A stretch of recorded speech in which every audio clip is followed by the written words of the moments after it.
Is the NHI dead or just paused? Let's break this down properly. President Cyril Ramaphosa has agreed to put the National Health Insurance, the NHI, on hold. So it's not cancelled, it's not scrapped, it's just paused. This comes after Health Minister Aaron Motsoaledi asked him not to bring any part of the NHI into operation while court cases are still ongoing. So several groups including Solidarity, AfriForum, the Western Cape government and healthcare industry bodies are challenging whether the NHI is constitutional. Now here's the important part. So what is the NHI actually supposed to do? The purpose of the NHI is to create one national health fund that pays for healthcare services for all South Africans instead of some people using private medical aid and others relying on underfunded public hospitals.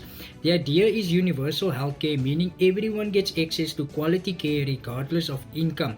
In simple terms, you wouldn't need traditional medical aid as we know it today. The government fund would pay providers directly. So, what would this mean for you? For ordinary South Africans, the promise is equal access to doctors, specialists, and hospitals, less out of pocket medical costs, more fairness between public and private healthcare. But critics worry about higher taxes to fund it, government mismanagement, reduced choice in doctors and medical schemes. So, for healthcare workers, this is where it gets serious. Doctors, specialists, and private hospitals would have to contract with the NHI fund. This could mean regulated pricing, centralized payment systems, possible income changes, more patients entering the system. Some healthcare workers fear it could push doctors to leave the country. Others say it could create a more stable, structured system if implemented properly. So, right now, though, nothing changes yet.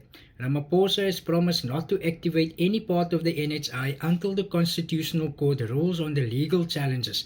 So we're basically in a holding pattern. So big reform, big legal fight, big consequences. Now tell me, do you think South Africa is ready for universal healthcare? Or do you think this pause is a sign the plan needs a complete rethink?